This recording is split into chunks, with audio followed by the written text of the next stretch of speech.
आरोही बचपन से ही मछली चावल की बहुत शौकीन थी।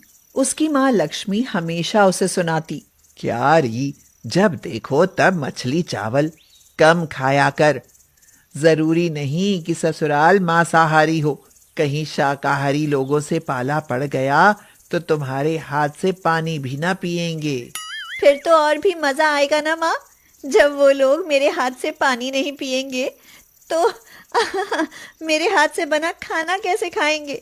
फिर तो मेरी जिंदगी बड़े आराम से कटेगी, खाना तो बनाना ही नहीं पड़ेगा।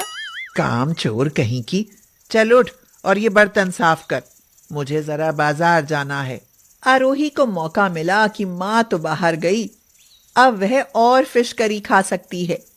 उसने जल्दी से कटोरी में फिश करी डाली और झटपट खा गई और बोली, हाँ, मजा आ गया। भगवान जी, मुझे ऐसी ससुराल देना जहां मैं पेट भर फिश करी खा सकूं। कुछ दिनों बाद आरोही के लिए वैभव का रिश्ता आया। बहुत अच्छा परिवार था। आरोही के माता पिता इस रिश्ते को हाथ से नहीं जाने देना चाहते थे। वैभव अपने परिवार के साथ आरोही को देखने आया और वो लोग रिश्ता पक्का कर गए। कुछ दिनों बाद उन दोनों की शादी हो गई। लक्ष्मी ने उसे अच्छे से समझा बुझाकर विदा किया और कहा, सुन बेटा, जब तक तुझे ये पता नहीं चल जाता कि वो लोग मांस मछली खाते हैं या नहीं, तब तक अपनी मछली खाने का जिक्र मत करना।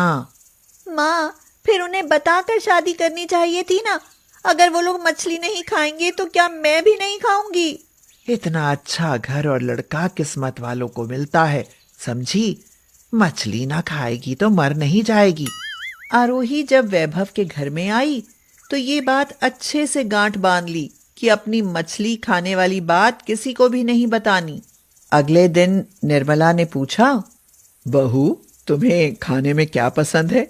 जो तुम्हें पसंद हो वो बता दो, मैं बना दूंगी। मुझे फिश करी। क्या? Fish curry?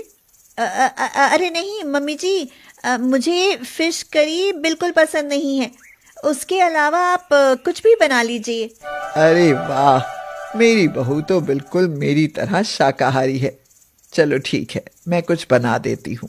आरोही ने अपने सिर से मारते हुए कहा, अय हाय, ये मैं क्या कहने जा रही थी। अच्छा हुआ नहीं बताया।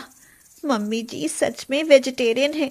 अगर उन्हें पता चल जाता तो मेरा चूल्हा चौका पहले दिन ही अलग कर देती। हे भगवान, मेरी जीभ पर काबू रखना। 10 दिन गुजर गए। अब तो आरोही को फिश करी की बड़ी जोर से तलब लगी थी, लेकिन खाए कैसे? वैभव, क्या तुम नॉनवेज नहीं खाते? अरे धीरे बोलो आरोही, माँ ने सुन लिया तो बवाल हो जाएगा। मुझे पसंद है, लेकिन मैं बाहर खाकर आ जाता हूँ। लेकिन तुम क्यों पूछ रही हो? वो मुझे भी फिश करी बहुत पसंद है, लेकिन मेरी माँ ने कहा था ये बात किसी को ना बताऊं। अब मुझसे रुका नहीं जाता। क्या तुम मेरे लिए चुपके से ला सकते हो? नहीं आरोही, अगर माँ को गलती से भी पता चल गया तो बहुत नाराज होंगी। तुम मेरे साथ चलो, मैं बाहर खिला लाऊंगा। या तुम अपने घर क्यों नहीं चली जाती, वहीं बनाकर खा आना। नहीं, आखिर वहां जाना भी रोज रोज अच्छा नहीं लगता। एक दिन निर्मला बाजार गई थी। आरोही ने सोचा, अरे मम्मी जी को तो आने में 1 आध घंटा लगेगा। क्यों ना मैं जल्दी से मछली ले आऊं और बनाकर खा लूं। आ भी जाएंगी तो छिपा दूंगी, क्या पता चलेगा। वैसे भी यहाँ सामने ही तो मिलती है। आरोही झट से गई और मछली खरीद लाई और फटाफट बनाकर खाने लगी। वह खा ही रही थी कि निर्मला ने दरवाजा खटखटाया। हे भगवान, मम्मी जी आ गई। ओहो, अब ये कांटे कहाँ छिपाऊं? सोफे के नीचे रख देती हूँ, उन्हें कुछ पता नहीं चलेगा। आरोही ने दरवाजा खोला तो सारे सबूत गायब थे। बहू, ये घर में बदबू कैसी आ रही है? मम्मी जी, घर में ना एक गंदा सा कुत्ता घुसाया था। बड़ी मुश्किल से निकाल कर दरवाजा बंद किया था। बस उसी की बदबू आ रही है। अच्छा, लग तो कुछ अजीब रहा है। लगता है यहाँ धुलाई करनी पड़ेगी। अच्छा, कहाँ तक आया था कुत्ता? मम्मी जी, यहाँ सोफे के पास तक। निर्मला ने वहां बाल्टी भरकर पानी डाला तो मछली के कांटे निकलकर बाहर आ गए। ये क्या हड्डियां और मेरे घर में, राम राम राम, सारा घर अपवित्र कर दिया। बहू, ये हड्डियां कहाँ से आई? अरे हाँ, ये जरूर कुत्ता लेकर आया होगा मम्मी जी। आप हटिए, मैं साफ कर देती हूँ। आगे से ध्यान रखना बहू, दरवाजा खुला ना रह जाए। आज तो आरोही बच गई, ये सोचकर वह बहुत खुश हुई। अब तो निर्मला जब भी बाहर जाती, आरोही अपने लिए फिश करी बना लेती। जिस दिन मैं 1-2 घंटे के लिए घर से जाती हूँ, उसी दिन घर में बदबू क्यों आती है? पता करना ही पड़ेगा, आखिर ऐसा कौन सा कुत्ता है जिससे सारे घर में बदबू फैल जाती है। एक दिन वह आरोही से बाजार जाने के लिए कहकर बाहर ही डंडा लेकर छिपकर बैठ गई। जब उसने देखा कि आरोही बाहर आई और मछली खरीद कर ले गई, अब निर्मला को सारा माजरा समझ में आ गया। वह बहुत देर बाहर रुकी और जब तक अंदर गई सब खत्म हो चुका था। निर्मला ने कुछ नहीं कहा। अगले दिन, मम्मी जी, कल मेरा जन्मदिन है और कल मैं अपनी सहेलियों को खाने पर बुलाना चाहती हूँ। अगर आपकी इजाज़त हो तो मैं बुला लूँ? ठीक है, मगर एक शर्त पर। कैसी शर्त मम्मी जी? खाना मैं बनाऊंगी, दावत मेरी तरफ से होगी। लेकिन आप ऐसा क्या बनाएंगी मम्मी जी? Fish curry. आरोही खुशी से चहक उठी, लेकिन अपनी खुशी छिपाती हुई बोली, ये क्या कह रही हैं मम्मी जी? आप फिश करी? हाँ, फिश करी, आगे कोई सवाल नहीं। निर्मला ने एक बार अपनी सहेली को देखा था कि किस तरह उसने बनाना वेज फिश करी बनाकर अपनी बहू को खिलाया। उसके बाद उसकी बहू नॉनवेज खाना ही भूल गई। निर्मला ने आज आरोही को रसोई में आने से सख्त मना कर दिया था। वह मंडी से कच्चे केले लेकर आई, उन्हें मछली के आकार में काटा और तल कर मसाले वाली ग्रेवी में डाल दिया। बनाना वेज फिश करी बिल्कुल तैयार थी।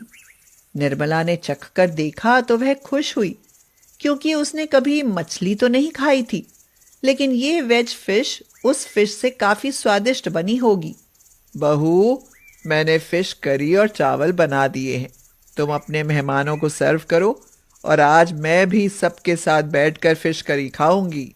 वैभव ने तो ऐसा सपने में भी नहीं सोचा था कि उसकी माँ फिश करी घर में अपने हाथों से बनाएंगी और खाएंगी भी। आरोही ने सबको खाना परोसा। आंटी जी, अमेजिंग! इतनी बेहतरीन फिश करी तो मैंने आज तक नहीं खाई। आरोही ने भी खाकर देखा तो वह तपाक से बोली, मम्मी जी, ये कौन सी किस्म की मछली है? इसमें तो एक भी कांटा नहीं। जो मैं खाती हूँ ना, उसमें तो बहुत कांटे निकलते हैं। आरोही ने तुरंत दांत तले उंगली दबाई और सोचा, अरे ये मैं क्या बोल गई? अरे सॉरी मम्मी जी, मतलब मैं सुनती हूँ कि मछली में कांटे निकलते हैं। बहू, मुझे पागल मत समझो। मैं ये नहीं कहूंगी कि ये उस कुत्ते की करी है जो घर में घुसकर बदबू फैला देता है। ये फिश नहीं, बल्कि बनाना वेज करी है। मैं जानती हूं कि तुम मछली खाती हो, लेकिन तुमने मुझसे छिपाया। मैंने तुम्हें मछली खरीदते देख लिया था। दुख तो जब हुआ जब तुमने कहा कि घर में कुत्ता घुस आया है। अगर तू मुझसे सच बोलती तो मैं क्या तुम्हें मना करती? मम्मी जी, मुझे माफ कर दो। मुझे फिश करी बहुत पसंद है, लेकिन डर के मारे मैं सच नहीं बोल पाई, क्योंकि आप वेजिटेरियन हो। लेकिन आपकी वेज बनाना फिश करी ने मुझसे सच उगलवा लिया, और इसके सामने तो मैं नॉनवेज फिश करी का स्वाद भी भूल गई। अब मैं केवल वेज बनाना फिश करी ही खाऊंगी। हाँ, तो अब घर में कभी गंदा कुत्ता तो नहीं आएगा? ये सुनकर आरोही हंस पड़ी।